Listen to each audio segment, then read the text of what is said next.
So, hey guys, we're back, and you're going to love this one. I know I say that because I get feedback, and people are like, you're right, I love this one. And this lady is phenomenal, and she is all over in Western history, and she's written a book that you guys all know, but we're going to talk to her about her life and how she got involved with this person and why this person. But before we do that, we have to thank the folks over the Tombstone Epitaph, Arizona's longest running newspaper. You can find them at tombstoneepitaph.com. If you do the 3-year subscription, it's $60. If you do the 1 year, it's $25. So if you do year to year to year, you're going to pay $75. Well, you might as well just do the $60 for 3 years and save $15. And again, Mark and Eric and all the folks over at the Epitaph are putting together Western history on a newspaper, and it gets mailed right to your door. Mine showed up yesterday, and I can't even fathom all the cool stuff that's in this new Epitaph. And so if you want to get it delivered to your door, super easy, go to tombstoneepitaph.com. I also want to thank my friends and second family over at the Wild West History Association. I urge you to join at wildwesthistory.org. They are a phenomenal group that puts out the journal, which is a book, a true book, and it really becomes a book that you're going to want to keep because it's true provenance, it's true history, it's research. There's no ads, there's no makeup ads or automobile ads or anything. It's just jam-packed. It's over 100 plus pages. It gets delivered right to your door. It's $75 a year, and it really is. I mean, 4 times a year the journal shows up. It comes out to about $20 a book, which is cheap for a book. And this book is not cheap. It is jam-packed. And so we also have the roundup coming up in 2023. And I'm hoping that the lady that we're interviewing today is going to be there. And where are we going? To Alamo, down in San Antonio. And it's going to be the best time. So look at the Wild West History Association at wildwesthistory.org. Now, the lady that we're interviewing today is Victoria Wilcox. You can find her books at her information at victoriawilcoxbooks.com. That's Victoria Wilcox, 1L, books.com. And she's got everything there, her day-to-day movement, what's going on, the new stuff, the old stuff, the histories, pictures. It's a beautiful website. And when I interviewed Linda Womack last week, I told her that, and I'm letting you know, Victoria, that if you have a site counter, there's probably 20 or 30 visits on there, and they're all me because I just kept going back and forth because there's so much information on this website. And again, it's victoriawilcoxbooks.com, and you'll get it all there. Now, her books are available at Barnes & Noble's, booksellers, Amazon, everywhere that you buy books. Wherever you go, you're going to see her books somewhere in the bookstore or on Amazon or wherever you go. You can't miss it. So make sure that you go, you pick up the books, you get it, you read it, and then you keep it and you add it to your history collection and you make it a reference, because really it's so jam-packed with history, it becomes a reference point for your continued research, especially about Doc Holliday. And there's just so much there. But again, if you want to find out more information about Victoria, go to victoriawilcoxbooks.com. Welcome this morning. Thank you, Mike. I've been looking forward to talking with you. We spoke in a pre-interview this morning, actually, that you were born in California and your family was involved. They called you, your family, a pioneer family about Hollywood. How did that come about? Well, I know how it came about, but how was your, right? I know how that happened, but I mean, how was your family involved in Hollywood history? Well, it's kind of how my family was involved in the westward movement, to tell you the truth. Let me start at the beginning with that. My family were Mormon pioneers who crossed the Great Plains in covered wagons, in the days of the real cowboys and Indians. And my grandfather ended up in Southern California. He had been in Utah in the mining industry and ended up in Southern California in the early days of Hollywood. He had a job with a company called Pacific Title that his cousin had done, his brother-in-law had begun. Pacific Title did the opening and the closing credits for all of the big movies. So my grandfather lived right there in the midst of, burgeoning Hollywood. And my mother grew up in this house with Hollywood actors and things hanging around, and the most interesting one of those characters was Errol Flynn. If you remember Errol Flynn, the great swashbuckler, but also did westerns. And my mother's cousin, because now the family's out there in California, my mother's cousin became an actress. Her name was Ruth Rogers. She had been a beauty queen in Northern California, and she was a country girl. She rode horses, and a talent agent from Hollywood saw her and said, "Oh, you're perfect for the westerns." So they took her down to Hollywood. She lived there with her family, my mother and grandfather's family, and Ruth became Hopalong Cassidy's girl in the B westerns. And Errol Flynn took a liking to her.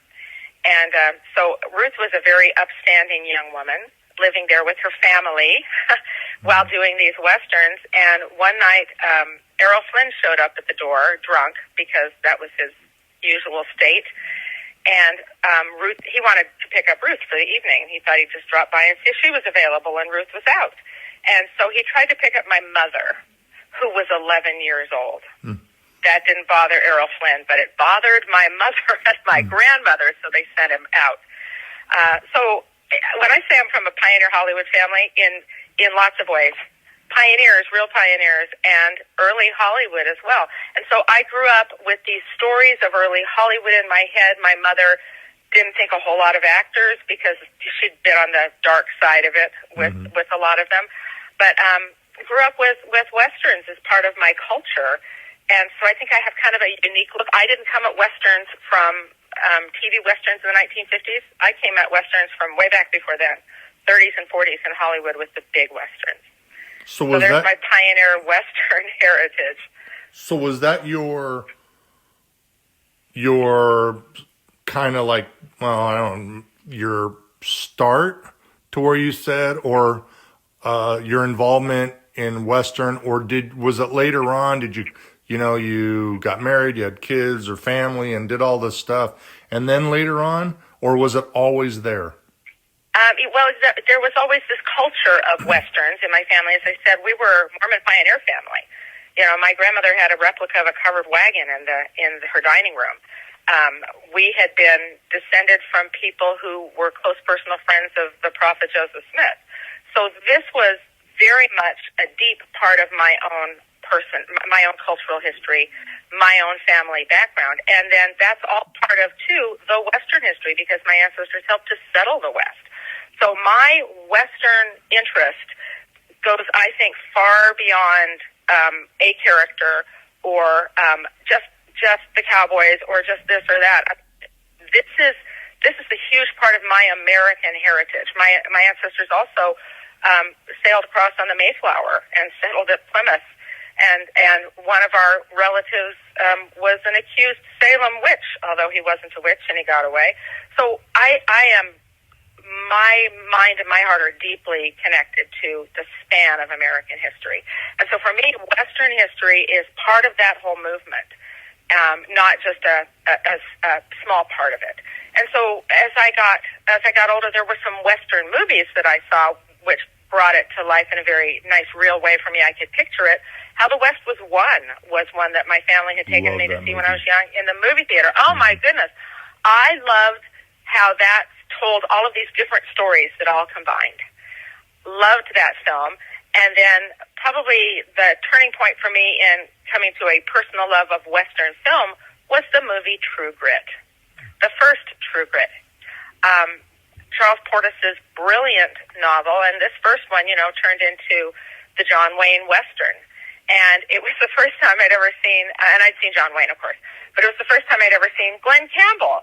And so I was a young and impressionable teenager, and I thought he was wonderful. And so I became a big Glenn Campbell fan after that and went to some of his concerts. And he wasn't a terrific actor in that film, but he brought a really fun element to that film. And, of course, that film is just beautiful to behold.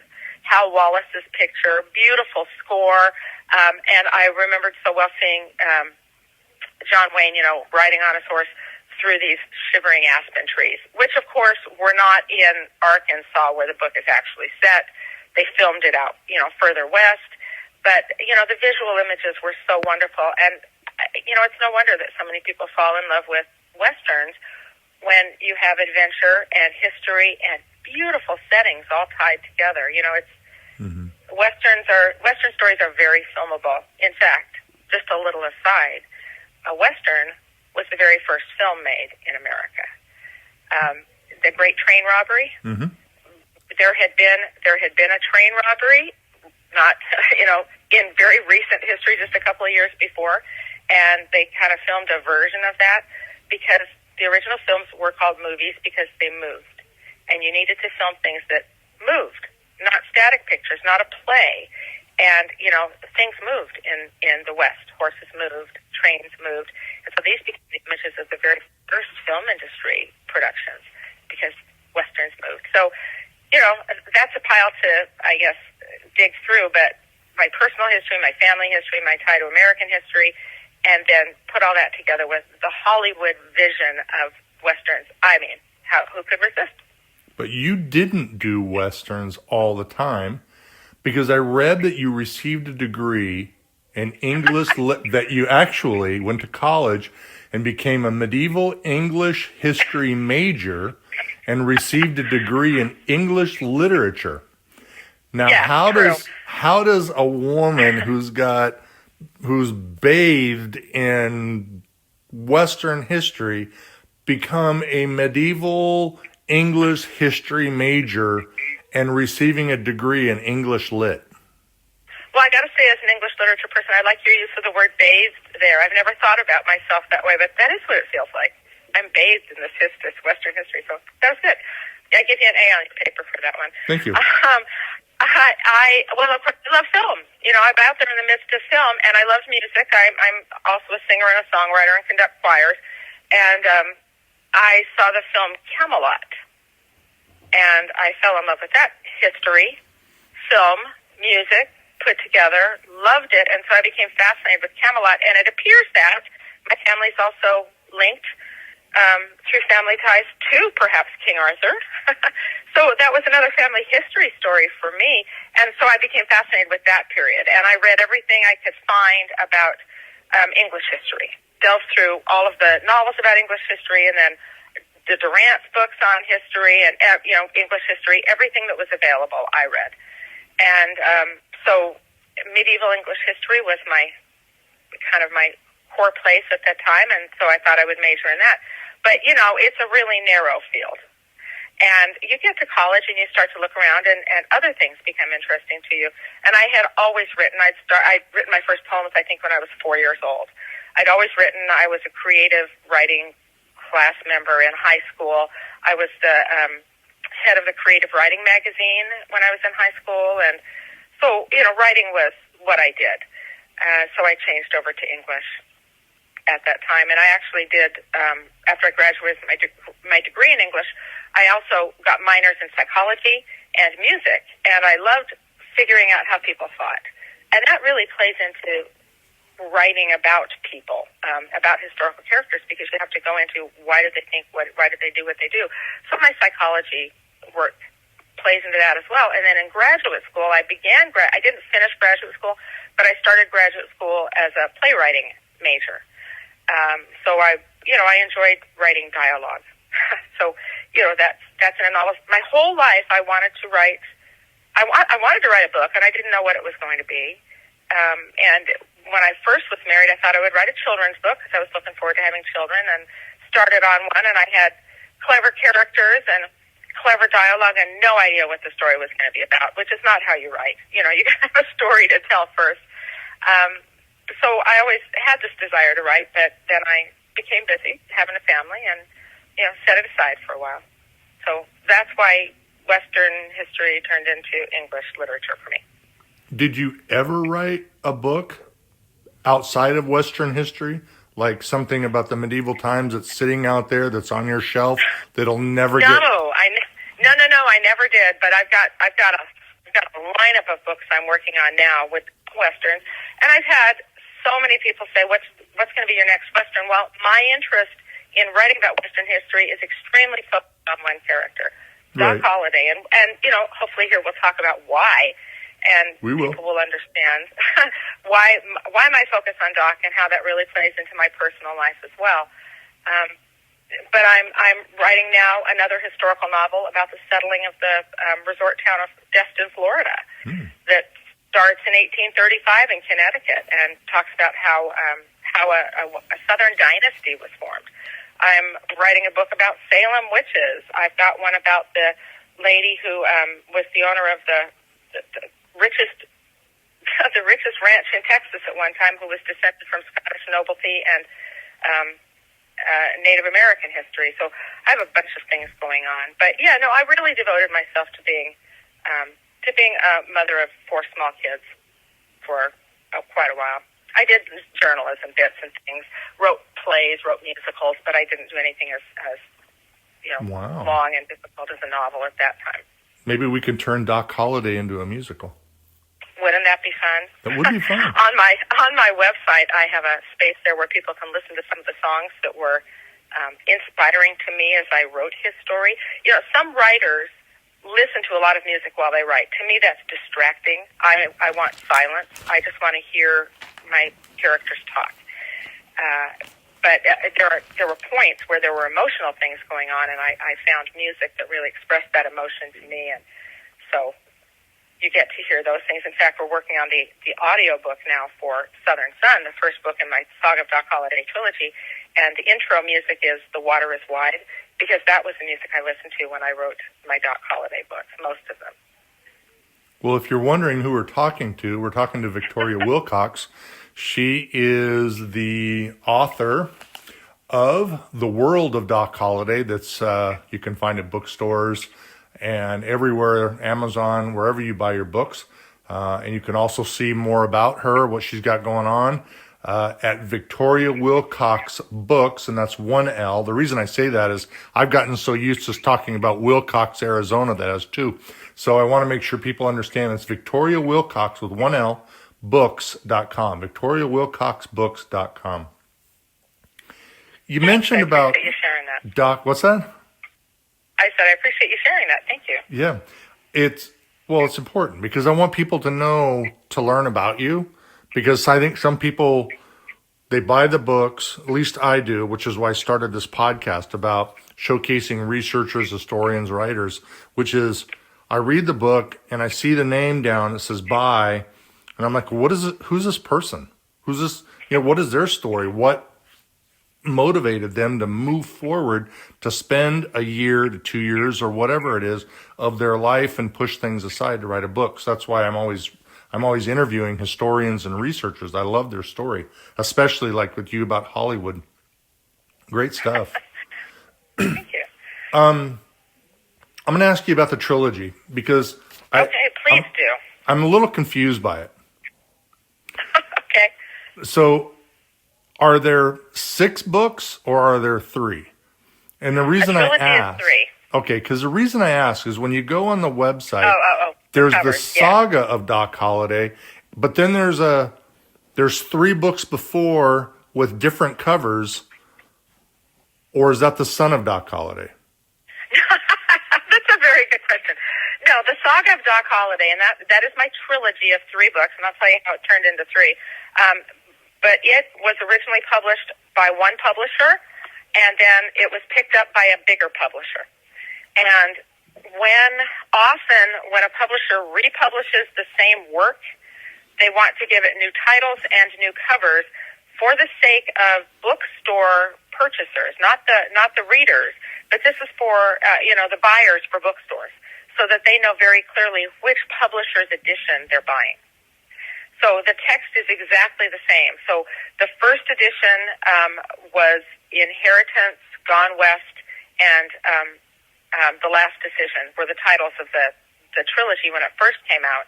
And then when it was picked up by a bigger publisher, reissued in, the first edition was in paperback and hardcover. The second edition was just in paperback, and it has it's easy to see what they are. It's these very dramatic covers in bold colors with shadowy kind of images on the background. And each one of those books includes, in the image, there's a moon in all of them. So they really tie together nicely. And the titles on the second printing, the second edition, are Southern Sun, Dance with the Devil, and Dead Man's Hand. And I was blessed to be able to pick the titles for the second edition. And in fact, Southern Sun was the actual title of the original book when I first wrote it before it became a trilogy. So it's kind of complicated. I can tell you know how I came to write those books, but that helps explain this. It was confusing. It was confusing because you should see my notes. Like I'll spend a couple of weeks or more researching a historian or a writer, and I'm like, she's written 6 books, but they're the same book. Like I'm like, I don't. What is she doing to me? I'm like, so are the original 3 books? Obviously, they're out of print. Are they collector's items? Well, some people think they are. There's people who have like the first printing of the first edition of the books, locked away somewhere. Books have whatever value you put on them, and right. whatever value somebody else might want to give you for them. So, yeah, there's an assortment of people out there who, think they're highly priced. I prefer the second edition. I think it looks better. So I was concerned about the first edition, honestly, to tell you the truth. The very first book, it shows a very elaborate Southern mansion, and that doesn't really exist in that first book. Mm-hmm. And yet it drew a lot of audience, and that's what the publisher was after. So, when I am not self-published, one of the blessings of being self-published, aside from the challenges of it, one of the blessings is you get to pick exactly what your book looks like. And if you work with your own good, if you hire an artist to help you, you can maybe achieve that look. One of the downsides of being traditionally published, which is what I am, where a publisher pays me royalties for the privilege of publishing my book, but also the publisher's art department gets to design things, and you get some say in what that cover is, but not control. And that's the case of my new book, The World of Doc Holliday, which you've referenced. And that I had a whole different cover design for that. In fact, there's a blog post on my website that talks about what my cover design was going to be and why it ended up being what it is. And interestingly, one of the derogatory comments, you get a few on Amazon, for instance, one of the, not a critical review, but somebody's derogatory comment there, whoever that poster was said, not even a real picture of Doc Holliday on the cover, and I just had to laugh because it absolutely is with very good provenance. It's a stylized image, and it became stylized over very many years. But, I tell that story on my website where that picture first came from, and it's a classic picture of Doc Holliday. So, sometimes you get comments from people who don't know what they're talking about, and you just have to just laugh at their lack of knowledge. I'd like to share with you, if I could, how I came to write the trilogy, because that's what launched The World of Doc Holliday. And can I ask about that? Yeah, go ahead. It's going to be a weird question. Is it nonfiction with... I'm sorry, is it not what? Is it nonfiction? The trilogy? The trilogy is historical fiction, exceedingly well-researched, 18 years of research historical fiction, and holding close to the history at every point that there was history to hold to. And The World of Doc Holliday is absolutely nonfiction. It's a pictorial biography. It's a biography, filled with pictures. Right. So, and they have different purposes. And I discovered as I was writing that there are very decidedly different tastes in Western writing. Some people love stories about the West, and they want to read historical fiction. And really, any novel is historical fiction, because it's a novel. It has all the elements of fiction, but it's about a period of time in history. So whether it bills itself as Louis L'Amour is historical fiction. They're fictional stories set in the West. Because there were people that knew I was going to be interviewing you. Yes. And they had said, would I ask you that question? Because it's so amazingly true that you blended 100% accurate Western history and period history, and then added fictional stories to create something that's like crazy great. Like it's, Oh, you thank know what you. I mean? Like because a lot of people will write fiction books that will be historically accurate. Like there's a spin. Yeah, it's accurate, but I really love the characters, and I've always wanted to write a romance novel, and I did that, and it was fun, and but Doc, I'll use you for example. Doc was in Georgia, but these people out here that are cruising around doing stuff, they weren't real. But I'm using this. But you, in turn, created a saga that is 100% technically and historically accurate, but in a fiction form. And people I wanted to am. know, I know it's a long question. People wanted to know, like, why you did that. And then the next book became 100% nonfiction. Right. Okay. Well, let me tell you the genesis, and then you'll know why I wrote it the way I did. And it is a speculative writing. Like, for instance, the Destin book that I'm writing now, I bedevil myself with finding out every historical point. I even want to know exactly who lived on the streets around the people, where the people lived in, New York in 1840. Because what I try to do is look into the real life of people. In our families, we tell family history stories. We tell stories about grandma or grandpa, and their lives have stories. All of our lives have stories. I feel like all of our lives have a theme and a purpose and a narrative. There's something special that we're all doing with our lives, and that's a story, the story of your life. But the story of your life is the reality of your life. Now, we don't know all the reality with historical characters because we only know the things we can cull from the history. We don't know what they said to each other. We don't know what they thought. We don't know how they reacted emotionally. We just don't have that. Even if someone left a diary or a journal, a detailed journal, they wrote what they wanted of somebody else to read. So we are always, when we read history, we are always imagining it up because human beings are storytelling creatures. When we read a solid history book, we picture the settings that the historian is describing. We get a sense for who these people were, but we are helping create all of that in our own minds. It's the way that we relate to and understand the world around us. We're storytelling people. And so my story of Doc Holliday began actually with Gone with the Wind, which I think what sets it apart from every other thing that will ever be written about Doc Holliday.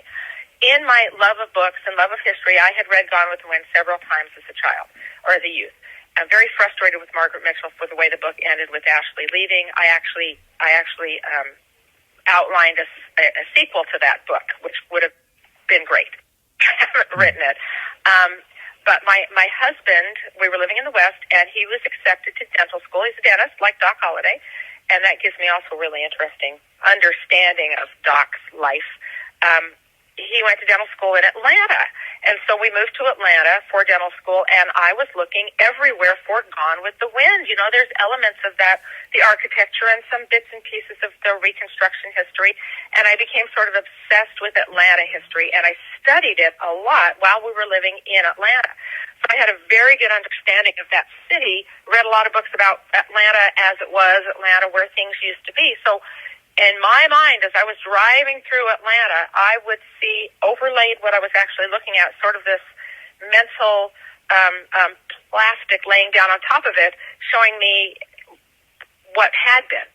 So I was very deep into Gone with the Wind. I read several books about Margaret Mitchell, who wrote that book. And one of those books had a fascinating little passage in there about how she had got to the point where she was writing. She was like, I don't know, 7/10 of the way done with the book, and she got writer's block. She just couldn't go on anymore, and she set it aside. She was not going to finish this thing. And she never meant to publish it. She just was going to set aside her little project. and she went to a funeral in the town of Fayetteville, Georgia, which was south of Atlanta somewhere. And at that funeral, she met up with some old members of the family, and something must have happened at that funeral, because after she went home, she sat right down and she finished writing Gone with the Wind. And I was always, I caught on to that, and it was fascinating to me when I was living in Atlanta. Well, then my husband graduates dental school, and he gets an associateship at a practice in Fayette County, Georgia, where Fayetteville is. And I went, oh, wow, that's that little cemetery where Margaret Mitchell went to. And I went to visit the cemetery, and I saw the names of the different family members who were buried there. And I knew that it was that she'd attended the funeral of her grandmother's cousin, Sarah Fitzgerald, who was buried there in Fayetteville, this older woman. And so somehow that linked up and made Margaret Mitchell write Gone with the Wind.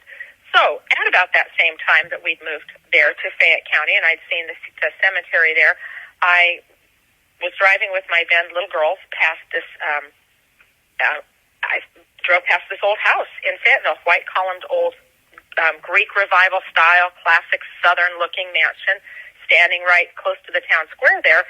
And it was being used as businesses, but it was obviously an old house. And I took one look at that house, and I knew I had something to do with it. I just felt absolutely connected to that house. Never have felt that way about a house, a place, hardly about a person. I was connected to that house. And for 10 years, I would drive by with my little girls, and I'd tell them, someday Mama's going to do something with that. And I had no idea what it was going to be. And finally, after a period of time, I called the local historical society. I said, can you tell me about this house? Easily research something. And they told me that the house was built before the Civil War. Troops had marched right by it. It had been used as a boarding house for a local school at one time. And that it was owned by a man named John Stiles Holliday, the original owner, John Stiles Holliday, a medical doctor who was the uncle of Doc Holliday. And so there's me with my Western heritage, and I said, Doc Holliday, like the guy from the OK Corral? And they said, yes. And when he was a child, family said when he was a child, he used to play at this house because he was raised in Griffin, Georgia, 3 miles away. And I was just thunderstruck, Doc Holliday from the Wild West is here in Fayette County, Georgia. Oh, and by the way, this house is related to Gone with the Wind, because this house is mentioned in the first chapter of Gone with the Wind. When it was a boarding school, Scarlett O'Hara supposedly stayed at this school. And her family was related to Doc Holliday. And the real people behind Gone with the Wind were Doc Holliday's relatives. Well, I was stunned. And here you had, in this one place, you had the connection between the greatest literature of the Old South, when that book finally went to press, and one of the greatest characters, Wild West, coming together in this one place. Oh, and by the way, there was just this constant learning curve there. And Margaret Mitchell's grandmother's cousin, another cousin, there was the old lady who was buried in the cemetery, but another cousin was a girl named Maddie Holliday. And she also grew up in this area. And she was Doc Holliday's cousin, and the family said they were sweethearts when they were young. And if you've seen the movie Tombstone, and I'm sorry, if you have, raise hands, everybody out there. Not if you have, but how many times, let's be honest. Tombstone's a fabulous piece of historical fiction. Nobody was following Wyatt and Doc around with a camera, photographing and recording them. A writer, Kevin Jarre, had to write a story deeply embedded with the history. If you like the movie Tombstone, you like historical fiction, if it's done well. So anyway, at the end of that movie, Wyatt is talking to Doc there in Glenwood Springs, and Wyatt wasn't in Glenwood Springs, but that's part of the story of Tombstone, the movie. Wyatt asked Doc about, have you ever been in love? And he said, yes, once, with my cousin. She was all I ever wanted. She entered a convent over the affair. Well, she did not enter a convent over an affair. She was 30-something when she joined a convent. Lots of Catholic Southern girls wanted to join convents, and that was an honor to the family that she did. But yes, there was a cousin, according to the family, that he had romantic feelings for, and that's his cousin Maddie. And Maddie, because she was also cousin to Margaret Mitchell, who wrote Gone with the Wind, Maddie became the model for the character of Melanie in Gone with the Wind. So now you have Melanie from Gone with the Wind in love with Doc Holliday from Tombstone. Like the Old West meeting up with the Old South, the Wild West meeting up with the Old South and falling in love. That was a story that had to be told. Now, along the way, I find out that that house is going to be maybe demolished to make way for a parking lot, and so I started a community action group. We saved the Holiday House. It was now it's on the National Register of Historic Places. I directed it as museum director for 6 years, and while I was directing it, I was gathering family information for the sake of the museum.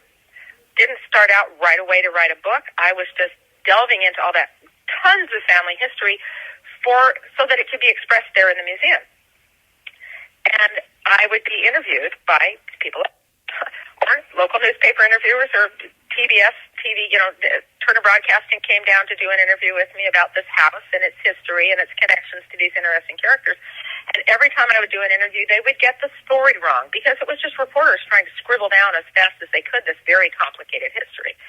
And I got tired of being misquoted. And then there are living relatives of Doc Holliday's in Georgia, Holliday family members or descendants, and Mackey descendants. And I get phone calls from angry Holliday family members saying, that isn't right. And I'd say, well, I didn't say that. That's the reporter got it wrong. Sorry. And so I made up like an 8-page handout to hand to reporters. Here's all the facts. Here's the details. Oh, and here's a family tree to go with it. And it ended up being a 21-page handout. And then it was just ridiculous. I was, in essence, writing their reviews, their stories for them. And I finally said, I just need to write this story down. Am I not a writer? Did I not graduate with a degree, in English? And I've done all this writing. I've always wanted to write a book. What kind of book should it be? And I remember the night I sat at the kitchen table with my husband. I said, I have so much history about Doc Holliday that no one has ever seen. All of this family history that really tells you a whole different story about who he was. In fact, his cousin Maddie, who became his correspondent his whole life, said he was a much different man than the one of Western legend. So I had all of these great stories that needed to be told. I was a writer. I could do it, but how should I do it? Should I write a solid biography, which I could have done? And I didn't know at the time, hadn't yet met Gary Roberts. We were actually introduced to each other by the family. But I didn't know that, well, in fact, Gary wasn't writing his book at the time. So there wasn't a biography of Doc Holliday coming off the presses. So I could have written a biography, and I thought, but you know what it needs to be? Because of his connection to Gone with the Wind, I need to write that story. And so that would have to be a historical novel, like Gone with the Wind is a historical novel, so that people who loved Gone with the Wind can read this other version of the same story that's Doc Holliday's story. I wanted a book that could the shelf next to Gone with the Wind. I knew, because I knew what the story was, it was going to be huge. It would follow Doc from his earliest years in Georgia all the way to the end of his days in Colorado. The Tombstone and the OK Corral would be a major part of that story, but just part of the story, because his whole life was epic. It was his life was an American saga that covered Civil War and Reconstruction and the westward movement. And, it ends up there in Tombstone and the few years that he does those things, but his story was just epic. And I knew I knew this book would be a lot like Gone with the Wind meets Lonesome Dove. Well, and so that would be huge. And so I set out to write a mammoth novel. So we honestly only have like 15 minutes left. Okay. Well, let me wrap up real quick with that for you then. When I finished the book, it ended up being too big to be one book. No publisher would take a book that big unless you were Stephen King, because it was just going to be huge. Yeah. And I was told I had to cut it into 3. So that is why there's a trilogy. The book is the saga of Doc Holliday, and it splits into the three sections of his life. And when it was done, I was on a book tour in Colorado, gone up to speak in Silverton, where he had gambled at one time. And on the way there, we took the Durango and Silverton Railroad up there, and I thought, oh, yeah, Doc was on this train. Nobody's ever written about his travels. I thought I would write a short little travel book for museums, like to be in railroad gift shops, about Doc's travels on the railroads of 19th century America. And the book blew up into something bigger and became The World of Doc Holliday, History and Historic Images. And it was fun because I could give the pictures and as you read that book, if you've saga, then you read this, you go, oh, that's where that story came from. That's where that part of the novel came from this real piece of history over here. and of course had to fill it with image images, and it was a new way to tell his story. So the narrative in that book is all straight history, narrative nonfiction with lots of sidebars about the people and places he knew. So there you go. That's my life with Doc Holliday. Well, we're not done.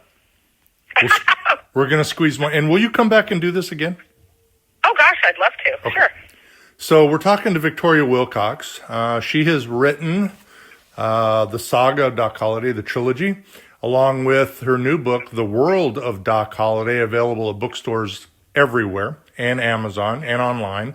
And you can find out more about her by going to victoriawilcoxbooks.com. I urge you to do that because there's so much information.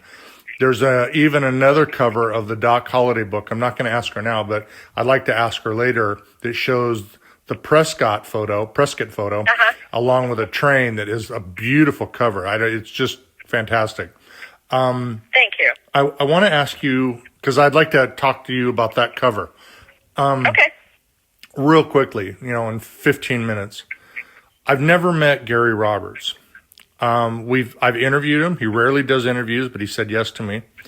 And we speak on the phone, and he is a Southern gentleman and a sweetheart of a man. And I say that in the most respectful way, because every time I call him, he's got this deep, I can't even do it now because it's too early, but I've been working on my Gary Roberts impersonation. But I will call and he will see the number and he's like, "Oh, hi, Mike, how are you?" And I'm like, "Oh, great." I'm blown away that he even recognizes me. And when we speak and I say, hey, bud, I saw you're up in La Junta last week. "Oh, yeah, I was on a speaking engagement and I did this and I did that." And then it's an hour. Talk about real quickly your relationship with Gary, because Gary, it's been noted is that you're probably now the number one authority on Doc Holliday and his life and history. And you've uncovered more research or more information, and you're probably still uncovering more. Talk about your relationship with Gary. Okay, Gary Leland Roberts, Tifton, Georgia. When I was working on my books, my saga, and working with the Holiday House, I had the privilege of getting to know Susan Mackey Thomas, who is Doc Holliday's cousin, who lives in Valdosta, Georgia, and she's passed now, but the most lovely, wonderful Southern lady. We became dear friends. And she had written really the first most important book about Doc Holliday called In Search of the Holidays. It was just a little paperback book. She published it herself, and it was family history, basis for my family history stories that are in the saga. And she told me that she had gotten in touch with a history professor at a Georgia college to help her come out with a new edition of that book because she'd found more information, more pictures. And she really wanted it done in a really professional way. And this was Dr. Gary Roberts. And so he had a long history of writing about the West and a deep interest in Wyatt Earp. And she contacted him and asked him to help her, and then she introduced me to him. So Gary and I we knew each other through Susan Mackey Thomas. We were both good friends of hers, and his book began to be just a revision of her book. And like my book, it just blew up into this much bigger thing as he continued to research Doc. So he and I were researching at the same time. We both live in Georgia. We were on the phone all the time comparing notes about things we turned up, and we'd say, "Hey, what do you think this means? Well, where does this go?" And so we both knew that we were writing two different animals based on the same story. And he would often say that he envied me the right to be able to imagine what happened between two historical points when we didn't know what was in the middle, because that's what you can do with historical fiction, whereas he was constrained to not imagine those things. He just had to say, it's this and this and this, and I don't know what happened in between. But our books informed each other. In fact, there's a passage he based a lot of his Georgia time for Doc Holliday on my research, actually. And there's even a passage there that he just kind of paraphrased me. And if you had read my books, you'd read his book and go, "Oh, that's Victoria's language right there. She said that." So never any jealousy at all between the two of us because we were just both very invested in the same fascinating history and approaching it from different directions. And this was so fun. Last week, the Wild West History Association filmed, I think it's going to be called An Evening with Doc Holliday. It's a 7-hour-long interview, and I'm the one who's interviewing Gary.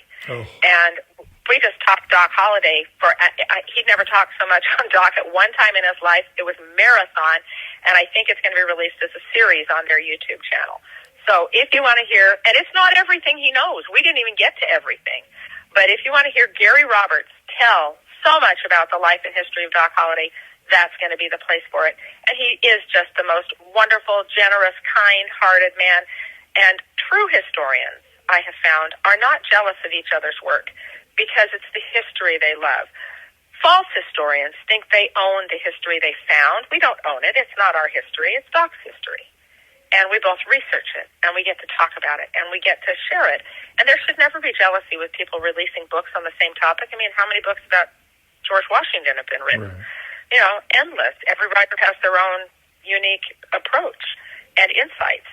So I've been very, very honored in my life to be able to be deep friends with the Mackey family and with Dr. Gary Roberts. So we have 5 minutes. Okay. I asked Dr. Roberts, Gary, for those who know, he doesn't like to be called Dr. Gary. I had asked Gary, I said, Gary, if you could go into a time machine and go back in Doc's life or a period of time, where would you go? And he said he'd like to go back to his younger days to find out about things in his life, things that he had done. Was he really there when the discussion about shooting the little boys in the lake, or one of them, in the pond?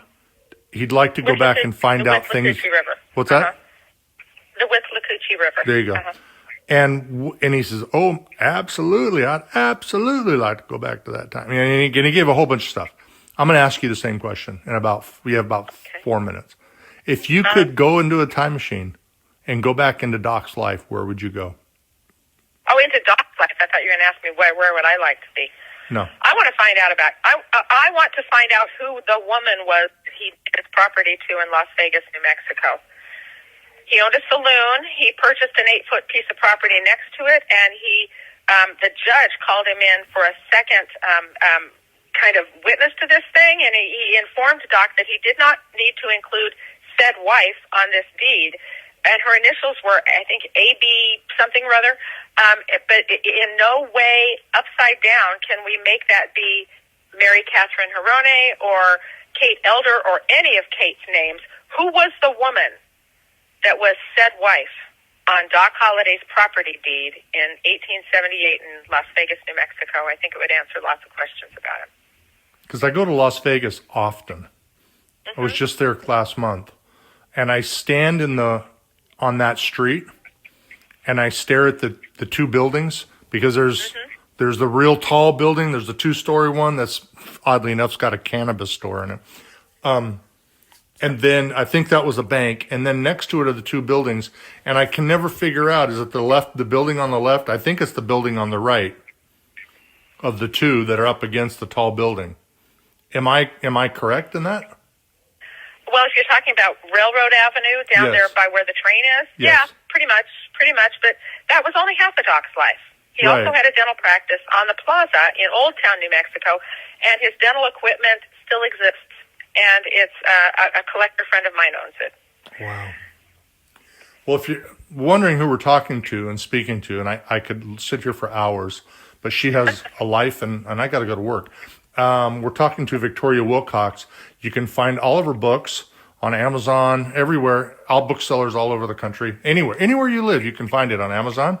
You can also find her updates at victoriawilcoxbooks.com. That's her life, and she's got so much stuff coming out. I've even got more questions that I didn't even answer, like I was going to ask her about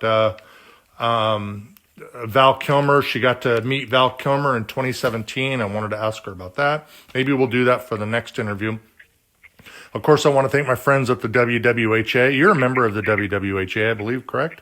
Absolutely. Yeah, spoken there several times. Uh-huh. Well, that's good, because if you would have said no, I would erase this interview, and I'd been like, bye-bye, bye. And but if you want to find more about the WWHA, go to their website at wildwesthistory.org. And if you're into social media, they're everywhere.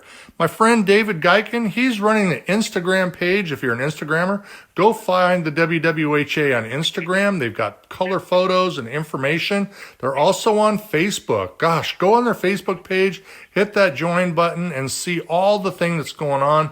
We're putting content there constantly. Also, the YouTube channel, they're on YouTube. So you got Facebook, YouTube, Instagram, the website. Like you're going to be like me. There's just too much to see. There's too much to see and too much to learn, but gosh darn it, let's get out there and learn and see what's going on, and see what's going on with Victoria, because she's got new content coming out all the time. I can't thank her enough. If you want to find my podcast and what's going on with me, you can do so on my Facebook page, which is Cochise County _travels. I'm all over the American Southwest. I just spent a month or two up in Colorado. You can also find me on Instagram at Cochise County _travels, as well as the podcast channels, iTunes, Spotify, Stitcher, iHeartRadio. I'm everywhere on Cochise County _travels, and YouTube. This podcast will be on YouTube. So if you have a family member that doesn't really understand how to link up their phone, they're on iTunes. I don't get it. You're an older person, because I get that the most, where we don't understand how to link up and get into iTunes. Well, go over to my YouTube channel at Cochise County _travels, and you'll find the podcast there, and you just tap on it and go. Make sure you leave a rating and review, because it does help me with distribution, and hit that subscribe button. I appreciate it a bunch. Anything that you want to add? Because I know you got some new books coming out, a couple of minutes. Did we cover as much as you want, or is there something in your mind that, Mike, we didn't cover this?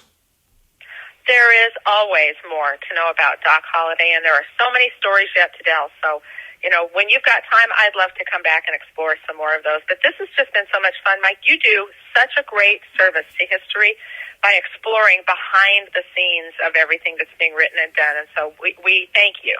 Well, and I thank you guys, because people will ask me, do you get paid to do this? I don't. We don't make a dime off of this. We have now over 50 hours of podcast.